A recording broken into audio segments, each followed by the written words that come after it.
Okay, now here I'm loading the clutch pack here for the large piston. As you can see, the witness mark clearly shows me how this dished cushion plate was installed. And here we go. And then, of course, we're alternating steels and frictions.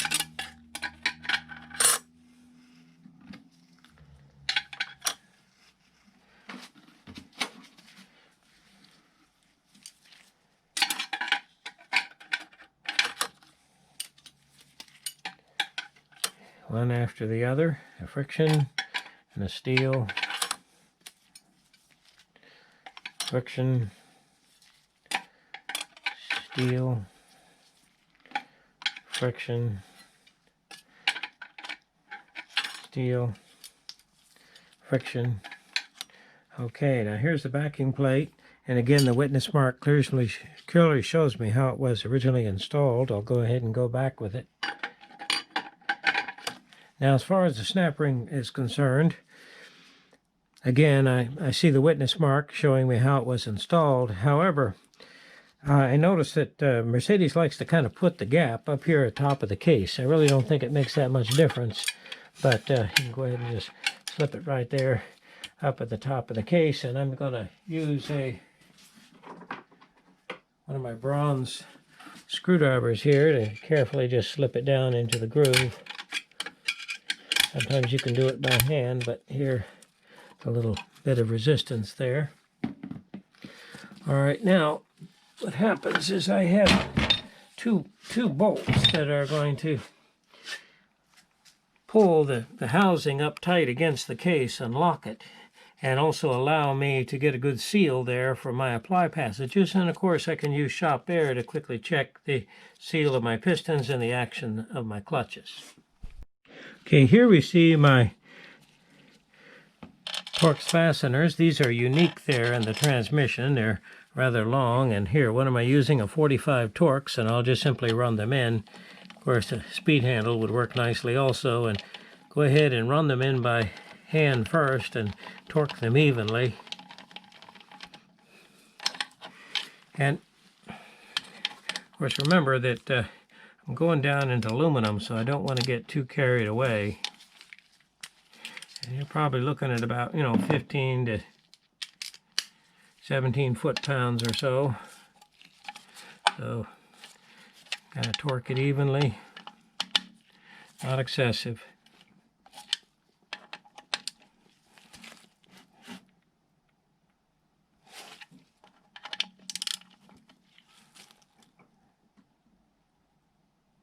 All right, now at this point, if you wanted to, you can do a quick air test. Okay, there we see that piston applies without any trouble, and that one does too. Now I can hear it.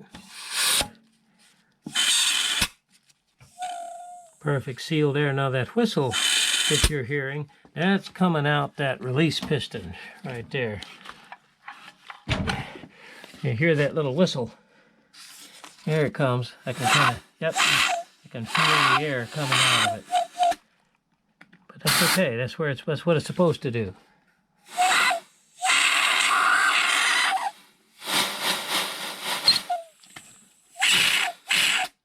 Okay, now, my other passages, in order to apply them, I can, but just a little trickier right here. And I kind of have to help it. That one's going to the spinning clutch. There we go. And I can hear it apply without any problem. Okay, now when you're putting together the 722.6, what you're going to have to do is you're going to have to lay the case down on the gear train. So you actually have the bell housing flipped up, you've loaded all of your gear train and your clutches, and you're going to lower the case down on it. Now to do that successfully, it really helps if you try to kind of line up these two brake clutches. So what I've done is I just use my screwdriver to try and line it up, and that will help me tremendously. And also make sure that the transmission assembly is on a level surface. Okay, here we're ready to go ahead and load. This is the best way to do it. Now let's see here.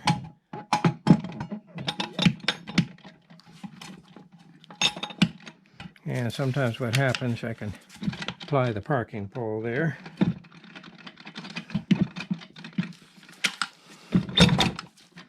Okay, we got close.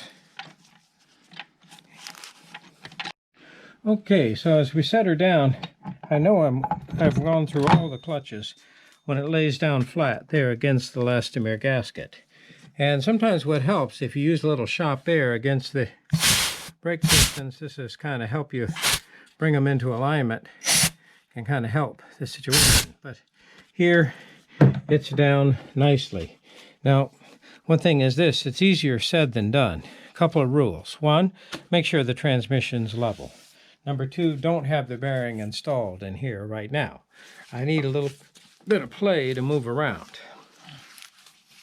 Line the clutches up with the screwdriver first before you try, and then sometimes it goes on the first try, sometimes you need to try a couple of times. But there, she slips nicely down on the gear train and you're ready to go. Now, to try and load the clutches in and the gear train in from the front, that is difficult to do. So I recommend there with the 722.6, the 722.9, and especially the 725.0, the 5G-Tronic, this is really the only practical method. And obviously at the factory, this is what they're doing. Okay, I'm going to install these two bolts that are just going to retain the case to the belt housing. And then I'm going to go ahead and install my shims up here at the top, which I very carefully marked with white paint so I know for sure where they go. This will keep the original thrust measurement there for the transmission where it should be. And here we have our bearing. And of course I marked it with a paint pen, but what happens is the plastic retainer faces down. And it's just a slip fit. You might need to coax it gently with a plastic hammer, but normally it's just a slip fit. Okay, so here if it needs a little bit of coaxing, there the plastic hammer works real nice. I can actually use the output yoke to gently push it down, and that's what we'll do here.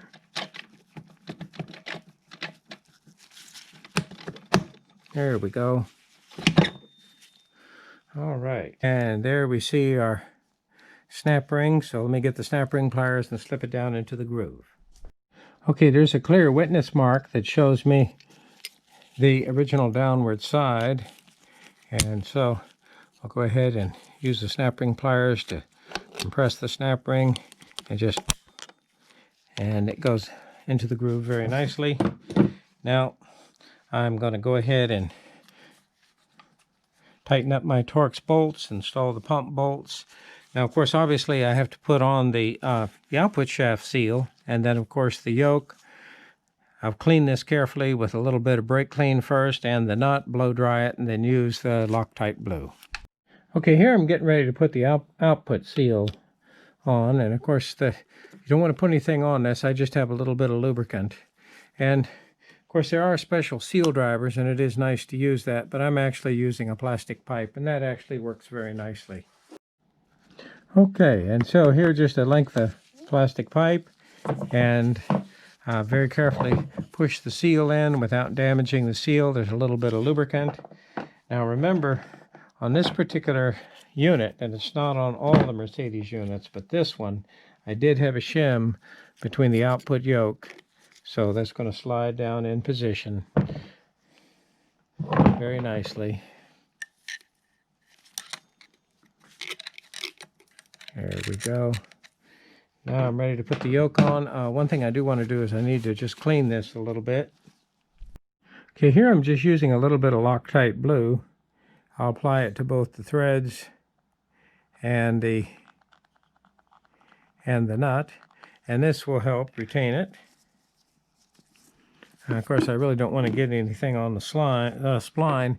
And on this particular one, I do not have a seal there. It's just simply the nut going tight against that that's going to provide the seal. All right. Then I take the old nut, a little bit of Loctite, and the threads. And then I need to get my 12-point 30mm socket.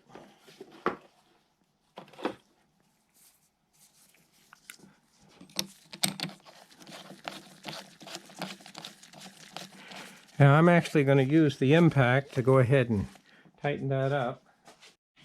Okay, now here I've carefully torqued this, and as you can see there where the nut was originally indented there into the shaft to lock it, there I've aligned it up perfectly.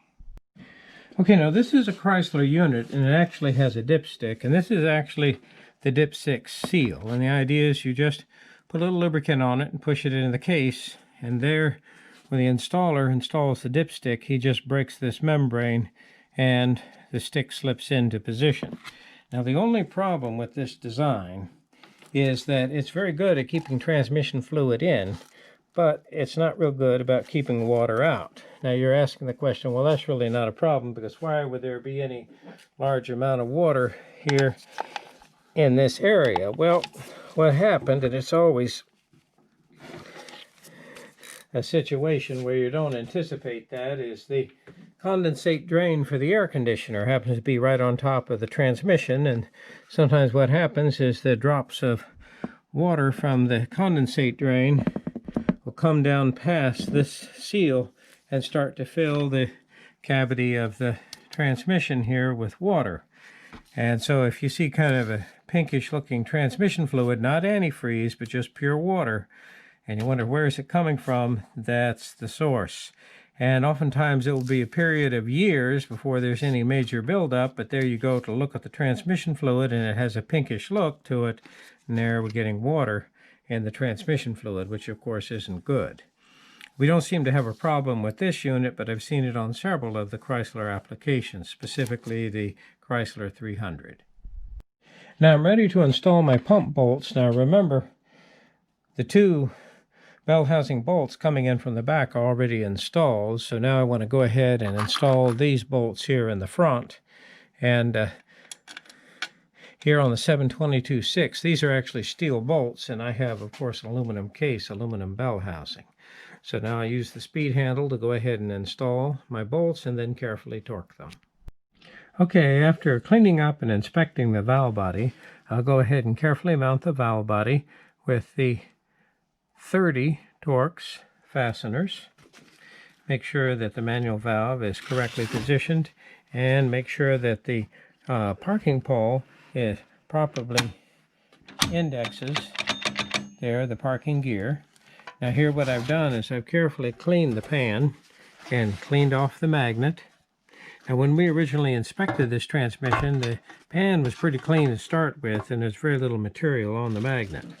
Now, of course, obviously a fresh filter is in order, and something that's rather inexpensive and can be problematic is the electrical connector that comes in through the case. We want to go ahead and put a brand new one in, and of course, this on a Chrysler only here, this style, we have the dipstick seal. So this will all go together. Carefully put it back together, and then take it back to the shop. This was actually a bench job, so we're not going to be putting it back in. It's coming from another shop.